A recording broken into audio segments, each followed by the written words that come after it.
Es importante, de alguna manera, poner en perspectiva este anuncio, estas declaraciones que han dado veteranos y excombatientes del conflicto armado, que con el propósito de hacerse sentir su voz, ¿verdad?, particularmente en ese concierto de planteamientos y políticos como es la Asamblea Legislativa, anunciaron esta semana que están en la disponibilidad precisamente para la formación de un nuevo partido político con la intención de participar en las próximas elecciones. ¿Es esto algo que entra ya en esa, digamos, ruta electoral a la cual el país se apresta para el siguiente año, y estamos ya prácticamente entrando en ese, o estamos entrando ya en ese calor electoral? A ver qué piensan, ¿no? Ya se habían tardado, ¿no? Toda la vida los veteranos, tanto del FMLN como del ejército, siempre han sido utilizados por los partidos políticos para endosar apoyos,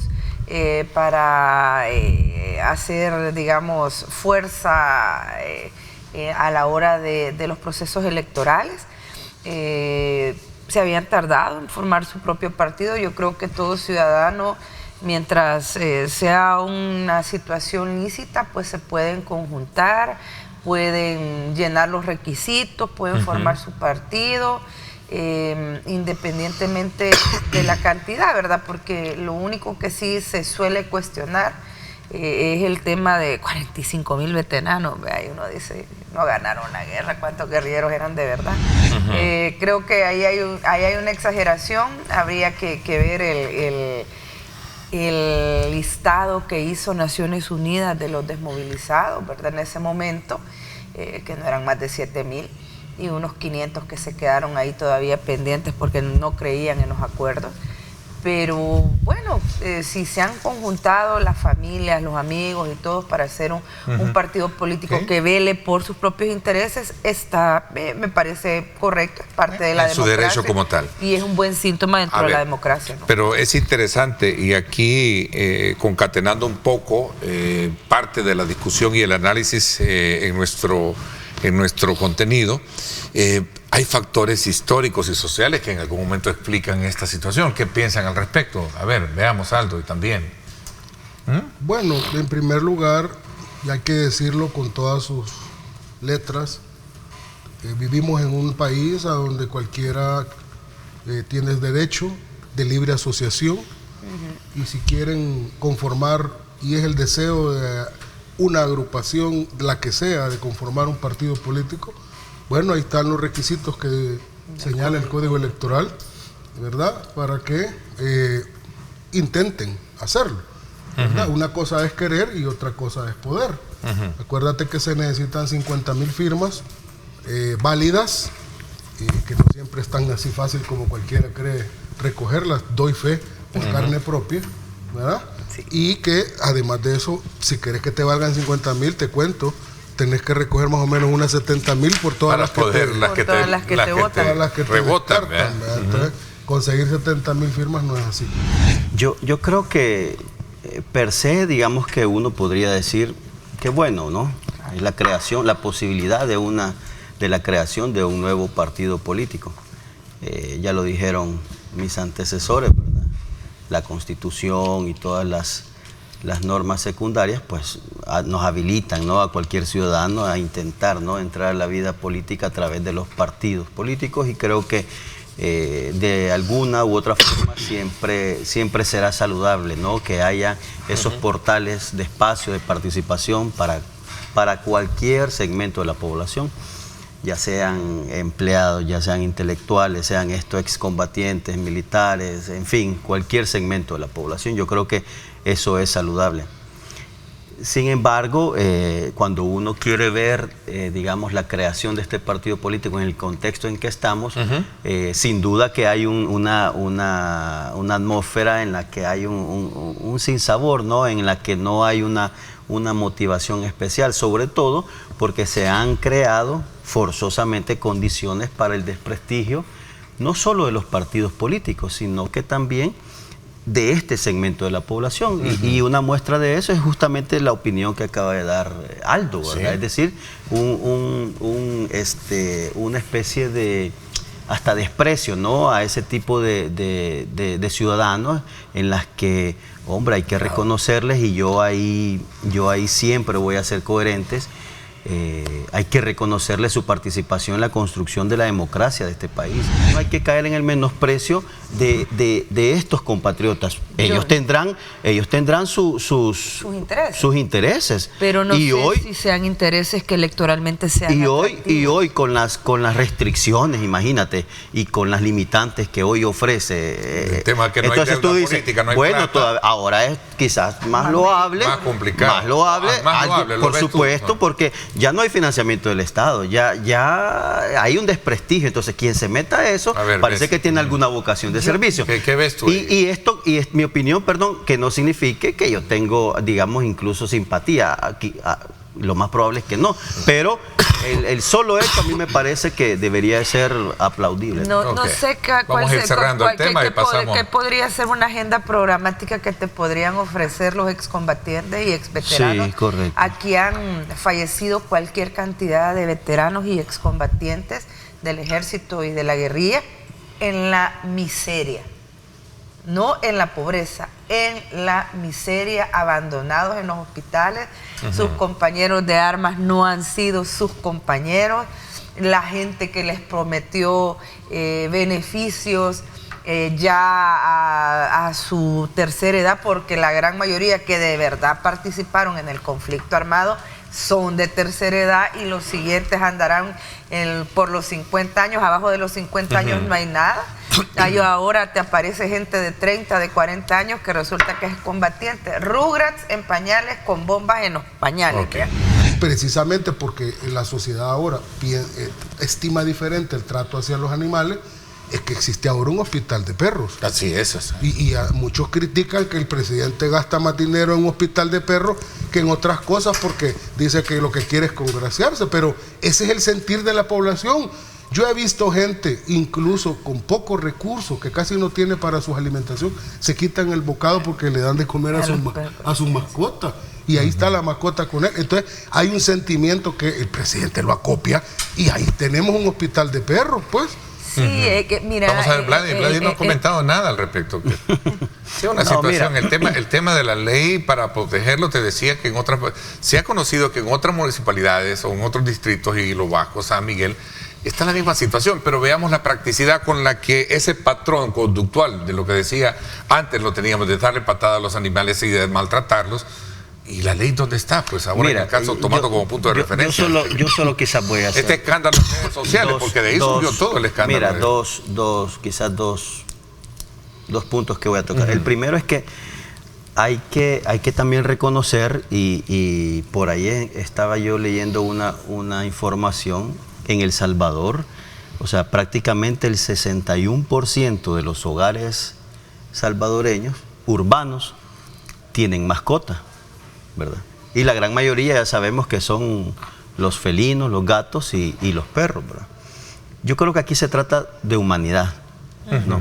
Es de humanizar. Humanidad, por supuesto. No, de humanidad. Es decir, nosotros debemos de, digamos, florecer en ese sentido a la hora del cuidado y la administración de esta población, ¿verdad? De gatos, sobre todo de gatos y de perros que tenemos también, ¿no? Entonces, se ha dado digamos, esta noticia que ha sido viral en las redes sociales, pero aquí hay que hacer una acotación clara, y no hay que buscar atajos, pero hay que sobre todo ver la responsabilidad de la muerte y de la situación en la que están estos perros. Se deben de decir responsabilidades. Las imágenes son crueles de los animalitos muertos, a la par de los que están moribundos, de otros que están enfermos. No han dejado ingresar a los rescatistas llevaron comida, se iba a hacer un recorrido, no dejaron entrar a los concejales, Carrasco y Cruz estuvieron ahí, no los dejaron ingresar para hacer el recorrido. Ahí te estás metiendo en otro tipo de delitos. Ojalá les caigan los famosos 3 doritos después, porque no se vale que a Juan Pérez, el doctorcito ya en San Miguel, el otro que agarró a patadas al perro, el otro que dejó amarrado el otro chucho, se los haya y no se llevado la policía, y ahora no esté pasando nada. Bueno. Y parece que la justicia sigue funcionando selectivamente y eso es un llamado que la gente está preocupada por La eso. reflexión en todo esto es el hecho de que se cumpla la ley desde la perspectiva de, primero, de que quien tenga un animalito, pues que lo cuide como debería de ser, y en este caso, una responsabilidad institucional, como lo dice el artículo de la ley, que es competencia, pues hacerlo de manera muy correcta, ¿no? Que se cumpla la ley. Sí, y hay, fíjate que hay un montón de gente que ha comentado en redes y creo que hay que hacerle un llamado al tema también de la empatía, que decía, hoy resulta que todo el mundo está indignado por lo que le ha pasado a un puñado de perros y no se indignan por lo que pasa en las cárceles de El Salvador. A ver, cada cosa en su justa medida, ¿verdad? ¿Qué pasa en las cárceles? También el tema de la gente que ha salido muerta de los centros penales, más de 300 personas, y que no existe esa indignación colectiva, señalaba alguien por ahí. Hombre, hay que comprender también el tema de la psicología del colectivo. La mayoría de la población tiene comprado el discurso que quienes están en las cárceles son la gente de las pandillas, y por más reportajes que saquen del maltrato, que comen 2 veces al día, que una tortilla, que solo frijoles, la gente no se conmisera por una simple y sencilla razón. Los que vivieron secuestrados por estos grupos pandilleriles, los que tuvieron al pandillero a la par, los que perdieron a sus familias, los que estuvieron amenazados, perdieron sus propiedades, no le tienen piedad. Diferente es pensar en un animalito que no te ha hecho nada, que es inocente, que lo recoges, que se lo entregas a una alcaldía para que lo tenga en un resguardo y lo matan. Creo que hay que tener ahí una justa medida y entender que la gran mayoría de la población tiene empatía con este tema y no tiene esa misma empatía con lo que está sucediendo en centros penales. El tema de pensiones no se puede ver tampoco a la ligera. ¿Por qué? Cuéntame. Porque es complejo. Y porque es complejo y porque desde su génesis, desde cuando se parió, la concepción que se tuvo neoliberal en aquel momento, porque en aquel momento era el neoliberalismo, ya el neo ahora ya hay que extenderlo a otro nuevo prefijo, ¿eh? El neoliberalismo que en ese tiempo prevalecía en la cabeza de Arena era que había que privatizarlo todo, incluyendo las pensiones. Y por eso se creó la ley del sistema de pensiones, en el cual hasta tu servidor se fue en la colada porque yo... No pudiste elegir. No pude elegir, empezaba a trabajar. No pudimos elegir. Empezaba mi vida laboral y me tocó entrar al sistema. Y si elegías entre ellos mismos, usted te pasaba uno al otro, ¿no? Y eran 4, y al final quedaron 2. La ley te permitía, si tenías arriba de 40 años, que vos podías elegir quedarte en el sistema público o pasarte al privado. Esa información casi no la tuvo, digamos, la población, porque la idea era que se afiliaran a estas privadas. Yo estoy de acuerdo en que es un tema sumamente complicado. Tan complicado es que ya llevamos muchos años queriendo resolverlo y no lo hemos podido resolver. Nuestros políticos no han podido, no han encontrado, digamos, la manera, la forma, el método de poder resolverlo. Pero no quiero dejar pasar también el comentario de Aldo. Es decir, las cosas no han cambiado, Aldo. Y yo, por ejemplo, en el tema de esta grasa que llaman, ¿verdad?, del Estado, donde es cierto que muchos gobiernos utilizaron estas instituciones para darle empleo a activistas políticos. Pero en este gobierno nada ha cambiado. Si no veamos la planilla de empleados de la lotería, sería interesante ver quiénes están trabajando ahí y a qué partido le dieron esa institución.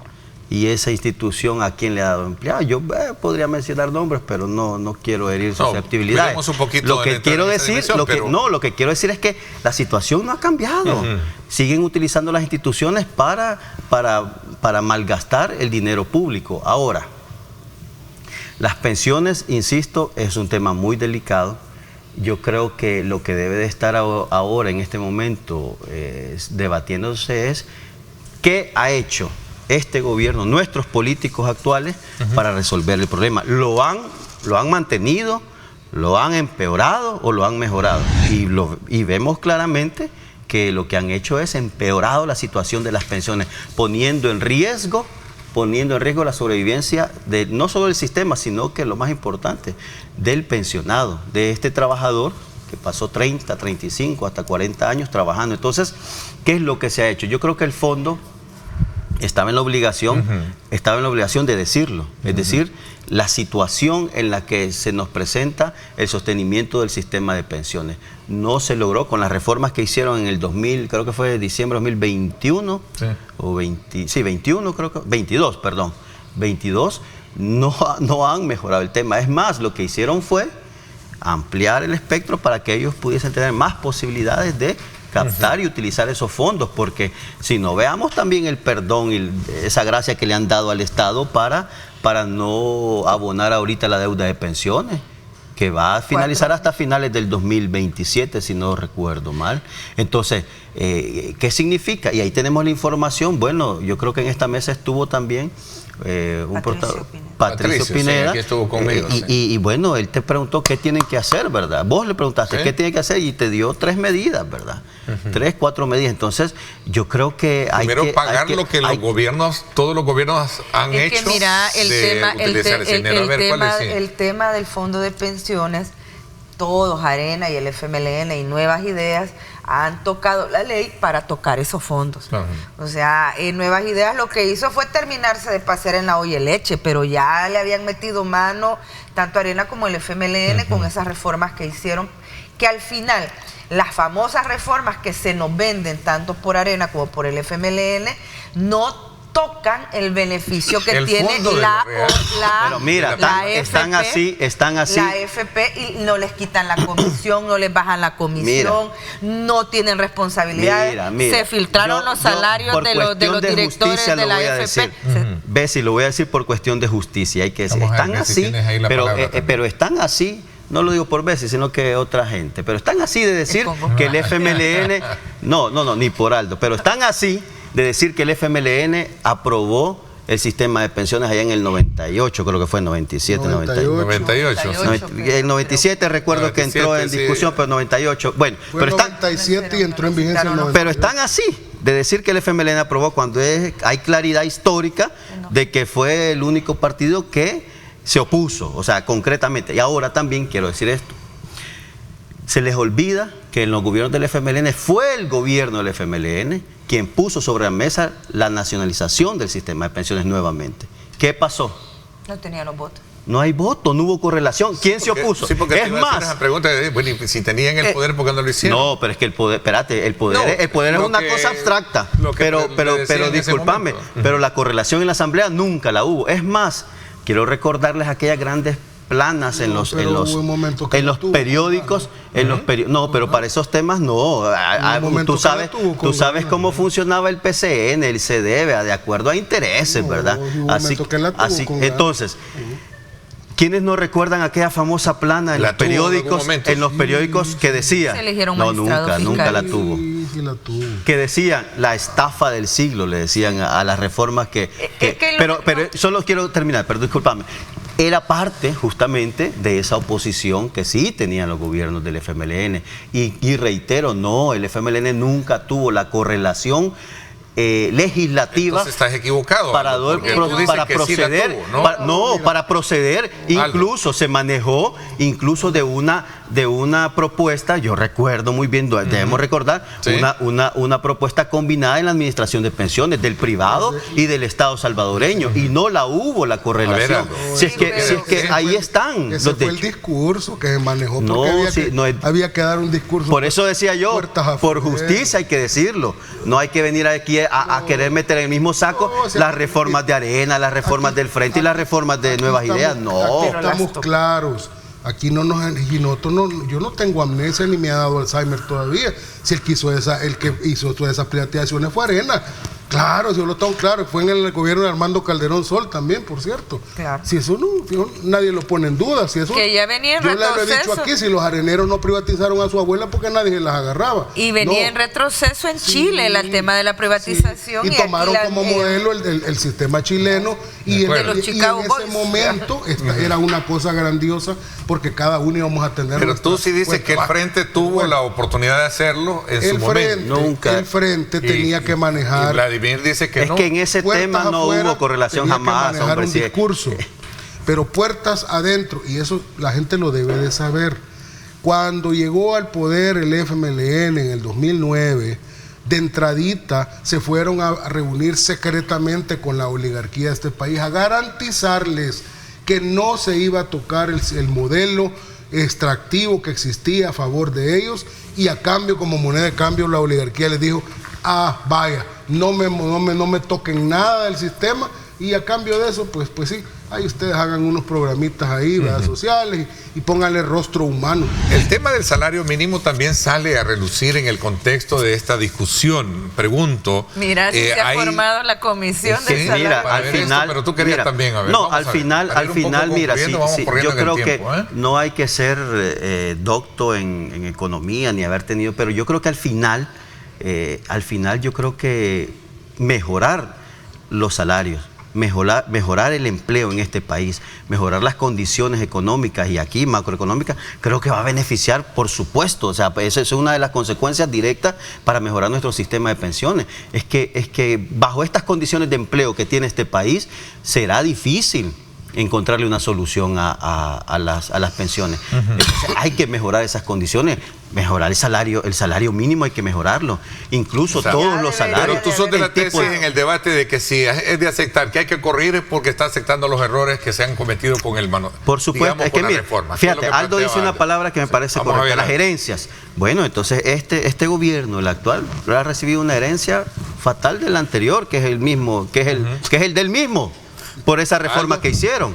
Entonces, es aceptar, por eso decía yo implícitamente, que esa reforma ha fracasado, y lo que ha hecho es profundizar. Y si no veamos, ahí está el porcentaje de cómo se han tocado ahora esos fondos para el uso, que no está todavía definido, no está claro, el uso discrecional para proyectos, me imagino, para esa caja chica que no tiene fondo. Aldo, mira, por alusión. Hay que resolver el problema estructural. Me parece, es una apreciación personal, que el sistema de reparto no es la solución, como lo planteaba muy populistamente y simplistamente en su momento el FMLN allá en la década esa que gobernó, porque regresar al sistema de reparto tiene sus bemoles, y es como la dolarización, ¿verdad? Mucha gente dice: no, hombre, desdolaricemos. No saben el trauma económico. Es que como andas navegando en aguas donde muy pocos han navegado, y no sabes si a lo mejor la medicina puede ser peor que la enfermedad, ¿verdad? Y esa fue herencia, por cierto, de los gobiernos de arena, ¿verdad? La dolarización. No es tan fácil de dolarizar, y es un tema muy, muy largo que no quisiera tocar porque tiene muchas aristas, y pudiera explicártelo, ¿verdad? ¿Sí? Porque no es tan fácil de dolarizar, si no lo hubiera hecho el FMLN. Pero lo mismo es con las pensiones, no se puede ser tan simplista: vaya, pues entonces nacionalicemos y regresemos al sistema de reparto. Cambiemos. No es tan simple como eso, porque ya la base demográfica del Salvador de hoy, la forma en que se trabaja, se produce y se elabora, no es la misma que cuando se privatizó las pensiones en el 97, 98. Ahora hay otra realidad demográfica.